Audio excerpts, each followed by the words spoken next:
정치가 바로 서야 나라가 바로 선다. 정치권 소식 발빠르게 전달해드립니다. 정치 파발마.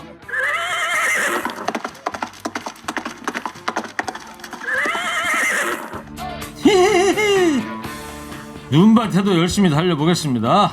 먼저 지치지 않는 파발마입니다. 땡벌 봉보라 봉봉. 봉봉봉. 최진봉 성공의 대교수입니다. 아이템이 이제 봉침 속이죠. 이어서 시사평론계 최민식. 누구냐 너? 안녕하세요, 최수영입니다. 네, 최수영 시사평론가. 아이템이 철가방에서 만두 던지기. 따끈따끈한 만두 준비했습니다. 네. 지금 구름바다님이 유튜브로 최진봉 교수님 네. 오늘은 봉침 쏠 게 많아요. 시원하게 싸주세요. 뒷골 좀 풀리게. 네. 봉침 많이 준비해 오셨어요? 그럼요, 늘 준비했습니다. 만두도 많이 넣어갖고 오시고요. 따끈합니다. 자, 청취자 여러분들, 지금 윤석열 대통령의 국정과제 점검 회의가 2시부터 시작을 해서요.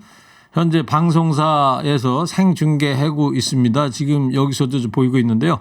100명의 패널과 100분 동안 진행을 한다고 하는데, 자, 청취자 여러분이 지금 현장의 100명 패널 중에 한 분이다. 만약에 이렇다면 대통령한테 어떤 질문을 하시겠습니까? 의견을 좀 보내주시기 바랍니다. 자, 내 100명하고 100분 동안 토론해가지고 질문을 다 소화를 못할 거 아닙니까? 못하겠죠. 100명한테 다 받을 수는 없을 것 같고 아마 대표로 받을 것 같아요. 네. 대체적으로. 자, 오늘이 여야가 예산안을 처리하기로 한 D-Day 15일입니다. 일단 오전에 여야 상황부터 보겠습니다. 법인세 최고세율 관련해서는 한 1%라도 인하해서 외국인 직접 투자를 가속화하는 마중물로 좀 삼았으면 좋겠다. 당내 의견을 다시 모아서 의장의 중재안을 수용할지 여부를 판단하기로 그렇게 하고 헤어졌습니다. 어렵게 제안한 마지막 제안인 만큼 무겁게 그래도 검토는 하겠습니다만 예산안 해결의 열쇠는 정부 여당이 갖고 있는 것입니다. 네, 김진표 국회의장, 주호영, 박홍근 원내대표 이야기를 차례로 들어봤습니다. 그 타닥타닥 소리는 이제 기자들이 받아치는 소리죠. 네. 자, 이제 김진표 국회의장이 아까 조금 이제 들었는데 최진봉 교수님 네. 중재안을 냈어요. 그렇습니다. 원래 이제 법인세가 가장 첨예하게 좀 대립된 부분인데 법인세 인하율을 지금 여당 같은 경우에는 3%를 인하하자 이렇게 주장을 하고 있는 것이고요. 야당은 안 된다. 그대로 가야 된다. 이건 초부자 감세다. 이렇게 주장을 하고 있는데 오늘 내놓은 중재안은 1% 포인트를 감세를 하자. 그러면 23%로 그렇게 중재안을 냈어요. 그래서 아마 양측 다 이 안을 가지고서 의원들끼리 논의가 있을 것 같습니다. 네. 이거 받을지 말지.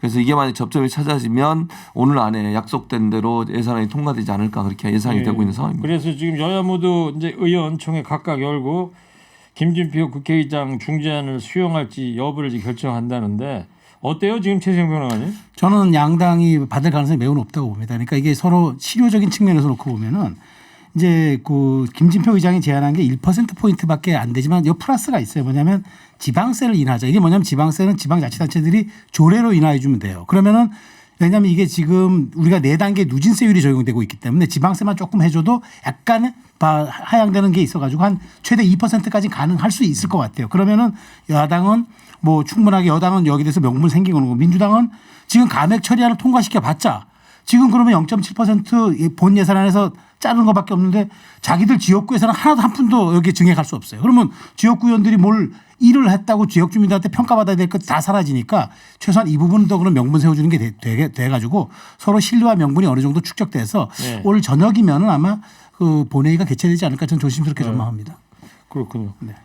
지금 민주당은 어때요? 민주당도 제가 볼 때는 협의를 해나갈 거라고 생각합니다. 1% 인하 문제는 물론 초부자 감세라고 하는 말에 저는 전적으로 동의하고 이게 뭐 혜택을 받는 게 100여 개의 기업밖에 안 되기 때문에 그런 상황에서 인하하는 게 맞느냐 이런 논란도 있을 수 있지만 다른 거를 일정 부분 감액을 하고 이 부분을 1% 내리는 정도는 합의가 가능할 거라고 저는 봐요. 네. 그러니까 예를 들면 지금 그 민주당이 주장하고 있는 여러 가지 또 감액 예산들이 있거든요. 이 부분 그다음에 지역화폐 문제 문제, 요거 예산 늘리는 문제, 이런 문제하고 협의가 끝난다고 하면 그러니까 주고받고 어느 정도 이루어진다고 하면 1% 정도 감액은 받을 수 있는 여지가 있지 않을까 그렇게 저도 조심스럽게 예상을 해봅니다. 네, 그러면은 자 헌정 사상 대한민국 헌정 사상 처음으로 야당 단독 예산안이 본회의를 통과할 수도 있다. 이런 가능성 이거에 대해서는 지금 많이 없어지겠네요. 그러면은 그러니까 아니 저 아주 없어진 건 아닌데 지금 여야 명분과 실리를 놓고 보면 이제 갈 수밖에 없어요. 근데 민주당은 그런 거예요. 그러니까 사실은 0.7% 정도 감액하면은 실제로 뭐 얼마 안 돼요. 우리 저 정부 예산에서 빠지는 게 얼마 안 되는데 근데 이제 민주당 입장에서는 한 푼도 증액이 안 되잖아요. 그러면 자기들이 남는 게 하나도 없는 거예요. 그런데 이제 이렇게 감액한 것 하면 역풍만 불고 그럴 거 아니에요? 야, 왜 윤석열 표 정부의 가계부를 왜 민주당이 짜냐? 이렇게 이제 손댄 이런 역풍이 불 수 있기 때문에 실효가 없어서 저는 그 가능성이 일부 남아 있지만 그렇게까지는 않을 거라고 보고 여당도 마찬가지로 오늘 대통령이 국민과에 대하면서 저렇게 뭘 해보겠다고 하는데 예산안이 그냥 단독으로 가서 내년에 그러면 깎인 부분은 내년에 추경으로 다시 하겠다? 그러면 이것도 잠깐 모양새가 빠지잖아요. 그래서 저는 그럼에도 불구하고 어쨌든 합의 가능성이 좀 있다. 근데 가능성은 아예 없는 건 아니라고 봐요. 왜냐하면 민주당 내에서도 의총할 때 또 강경파들이 또 어떻게 할지 모르죠. 그러니까 저는 일단 역풍은 동의하지 않고요. 최수영편 역풍 안 분다니까 무슨 맨날 역풍이에요. 역풍은 아니고. 바람이 불어요. 제가 볼 때는 이게 단독으로 처리하는데 부담은 있어요, 사실은. 왜냐하면 이게 단독 처리한 경우가 거의 없었고 헌정사 처음이라니까. 처음이에요. 그러니까 그런 상황이기 때문에 부담이 있어서 또 증액 문제도 아까 얘기한 것처럼 그런 문제도 있긴 해요. 그러니까 민주당 입장에서 일정 부분 이재명 표 공약이라고 하는 부분이 좀 성과를 내려면 예산이 필요한 부분이 있거든요. 그래서 그런 부분들이 딜이 이루어진다고 하면 저는 합의가 이루어질 가능성이 더 높다고 봅니다. 그래서 민주당이 그걸 아예 포기하고 그냥 감액만을 가지고 통과시키기는 상당히 좀 부담이 있을 수 있고. 알겠습니다. 그래서 그런 부분. 지금 생중계하고 있는 윤석열 대통령의 국정과제 점검회의에 청취자 여러분이 저 안에는 안 계시지만 저 안에 들어가 있는 100명 패널 중에 한 사람이라면 대통령한테 어떤 질문을 하시겠습니까? 자, 문자 소개해드리도록 하겠습니다. 12구 참사 유가족이 만든 분향소에 또 가실 의향이 있습니까? 이렇게 질문하고 싶네요. 또 다른 분은 자유민주주의를 강조하셨는데 언론의 자유, 노동자의 자유 등 작금의 일들이 국민의 판단과 일치한다고 생각하시나요? 네. 전 정권 인사들한테 적용되는 법과 장모와 부인에게 적용되는 법이 극명하게 다른 이유는 뭔가요? 질문이 청취자 여러분들의 질문이 정말 날카롭네요. 한 번만 더 소개하겠습니다. 중국 대수출 적자가 연속 7개월 이상 이어지는데 해결책은 있나요? 예. 하나 더 소개해드리겠습니다. 바이든인가요? 난리면입니까?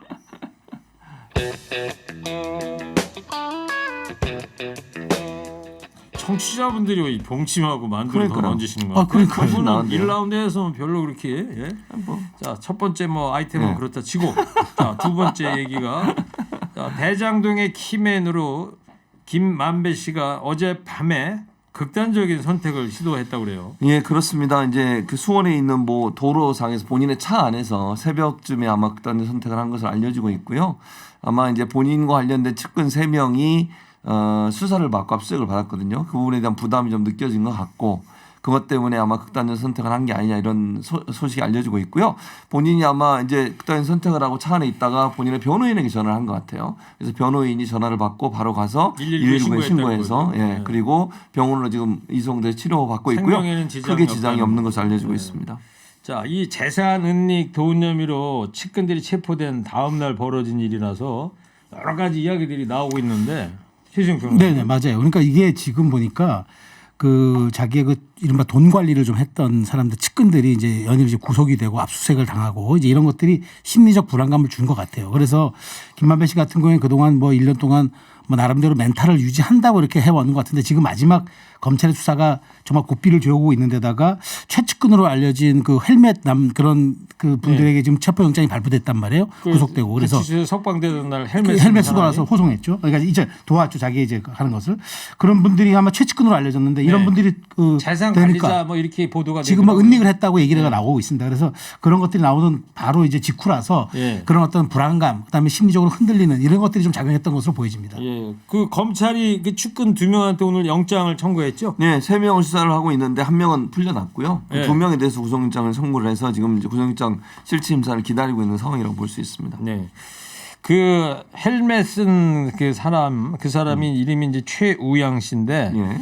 자, 헬멧남이라고 그래요. 그 왜 그러는 거예요? 왜냐하면 아까 잠깐 얘기가 나온 지난해 예. 10월에 그 이 김만배 씨가 영장 실질 심사를 받은 적이 있어요. 근데 그때는 기각이 됐어요. 그래서 영장이 발부가 안 돼가지고 구치소에서 대기하고 있다 나왔거든요.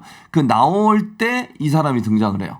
그러니까 오토바이 탈 때 쓰는 헬멧 있지 않습니까? 그 네. 헬멧을 쓰고 짐을 들어주고 오늘 김만배 아침 씨. 뉴스에 많이 나오더라고요. 자료화면이. 네, 김만배 씨가 나오는 상황에서 짐 받아주고 이러면서 김만배 씨의 측근으로서의 역할을 하는 게 아니냐라고 하는 얘기가 나오는데 그 당시에는 이제 얼굴이 가려져 있기 때문에 누군지가 밝혀지지 않았었고요. 근데 이제 지금 논란이 된 게 20년 직인 걸로 알려지고 있어요. 김만배 씨하고 20년. 예, 20년 직인 걸로 알려지고 있고 화천대유 이사입니다. 공식적으로 지금. 그리고 쌍방울 부회장을 지냈었어요. 이런 이력들이 있고요. 대장동 사업 수익을 일부 은닉한 게 아닌가 이런 혐의로 지금 수사를 받고 있는 상황입니다. 네. 참 무슨 미스테리 소설 같기도 하고 말이죠. 네, 네. 뭐 이제부터 이야기들이 계속 나오겠습니다만은 검찰이 최 씨 이 자택에서 최우양 씨 자택에서 화천대유의 내부 자료를 확보했다는 보도도 있어요. 네, 맞아요. 주거지 압수수색을 했는데 비자금 조성 그 정황에 대한 등이 담긴 내부 자료. 그러니까 이게 중요한 거죠. 근데 지금 최우양 씨 영장을 보면은 내용이 그런 거예요. 김만배 씨의 지시로 수표로 대장동 그 수익 금액을 인출해 가지고 보관했다. 그다음에 허위 회계 처리를 통해서 차명으로 부동산을 매수했다.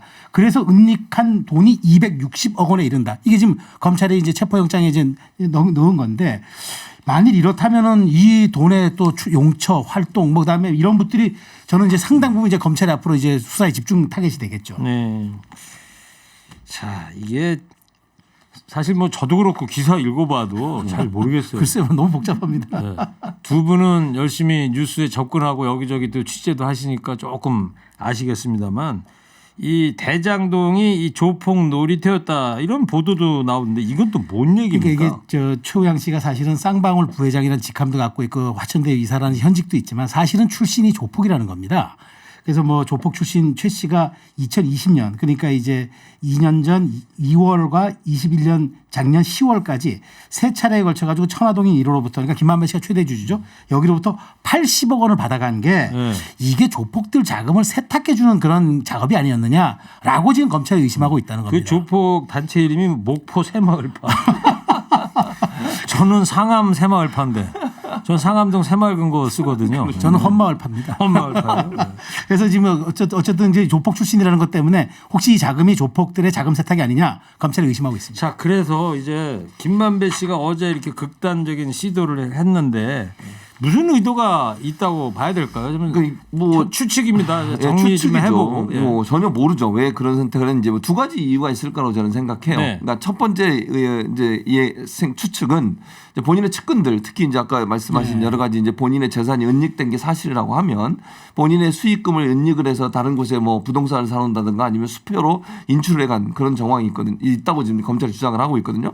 이게 사실이라고 하면 본인의 숨겨진 재산이 다 드러날 수 있다는 네. 우려. 그러면 결국 이제 이 돈이 잘못된 방법으로 벌어졌다고 하면 이건 다 압수되거나 아니면 이제 추징이 되지 않겠어요? 그런 부분에 대한 우려가 있을 수 있다. 저는 첫 번째 그런 의혹, 그러니까 그런 만약에 뭐 추측. 검찰에서 이거 범죄 은닉 자금이다 그렇죠. 이렇게 규정을 해버리면 다 전부 다 뺏기는 거죠. 압수당하는 거죠. 아마 그런 스트레스가 좀 있을 수 있다. 있어요. 두 번째는 이제 이런 거. 두 번째는 혹시나 이제 이거는 그냥 제가 상상을 해보는 건데 검찰이 압박 수단으로 김만배 씨로 왜냐하면 김만배 씨만 지금 그 남욱하고 그리고 그 유동규 씨하고 다른 진술을 하고 있잖아요. 그러니까 압박 수단으로 이 측근들을 수사하는 게 아닌가. 네. 그래서 말을 어쨌든 뭐 그 남욱이나 아니면 유동규 씨와 동일한 형태의 말을 하도록 하는 압박 수단으로 들어오는 것에 대한 불안감의 표현이 아니겠나 이런 추측도 있다고 말씀드렸습니다. 알겠습니다. 자, 여기까지 하고요. 지금 여러분이 지금 생방송으로 중계되고 있는 대통령과의 대화에서 패널이다 그러시면 어떤 질문을 대통령한테 하시겠습니까? 지금도 막 국민 패널이라고 하는 분이 일어나서 질문을 하고 있는데요. 허리케인 라디오 청취자들의 질문은 이런 겁니다. 날씨가 춥다고 잡혀있던 행사를 별다른 이유 없이 본인 마음 가는 대로 취소하는 건 한나라의 최고 책임자로서 국격을 높인다고 생각합니까? 외신들이 한국 대통령은 날이 추워서 국가행사 취소라고 전 세계로 기사 송출하면 참 자랑스럽으니까 어제 신안을 1호기 중공식 참석을 이제 알았어. 한파 때문에 못 갔다 이런 보도와 자유가 뭐라고 생각하는지 대통령의 생각을 듣고 싶습니다. 자, 윤석열 대통령이 이제 국민의힘 전당대회 이제 내년 3월쯤 예정이 돼 있는 것 같은데 전당대 규칙을 요거에 대해서 언급을 했어요. 그러니까 뭐 경향신문에 속고 뭐 단독으로 기사가 나왔는데 윤석열 대통령이 당원을 만일 당원 당규를 개정한다면 전대 룰은 당원 100%를 하는 게 그게 좋겠다라는 이제 그 말이 보도가 됐는데 이게 진위는 모르겠어요. 경향신문 현재 단독 보도로만 나와 있어요. 예, 현재 단독으로만 나와 있어서 현재는 어떻게 돼 있죠 규칙이? 저는 7대 3입니다. 7대 3이 그러니까 당원 투표가 70%, 예. 여론조사가 30%였습니다. 그래요. 근데 이제 이러다 보니까 지금 자꾸 이제 정진석 위원장이 군불 때잖아요. 이제 당원 당규 개정해서 전대 룰을 바꿔야 되는데 우리가 뭐 지금 70이 너무 좀 많다, 적다. 그래서 90, 100까지 확대하는 방안이 있어야 한다라는 요 시기에 대통령의 단독 발언이 나오니까 이게 진짜 이게 전대 룰이 바뀌는 거 아니야?라는 이제 의심을 사고 있는 거죠. 그러니까 한 뭐 80에서 90까지 얘기 나왔는데 갑자기 경향신문에서 윤석열 대통령이 100으로 바꾸자. 그러니까 뭐 사석에서 했다고 합니다만. 여론조사는 필요 없다. 네. 이런 것 같은데 어떤 의중이 담겨 있다고 보시니 공침을 한번 알려줄 때가 됐는데요. 당연히 윤핵관들 제가 볼 때는 만두도 비슷한 쪽으로 날아갈 것 같아요. 최소영 평론가도 별로 이거 좋아하지 않을 것 같은데 이런 거잖아요. 윤핵관을 대표로 시키겠다는 의지밖에 안 돼요. 그러니까 더 정확히 얘기하면 안철수, 유승민 안 돼.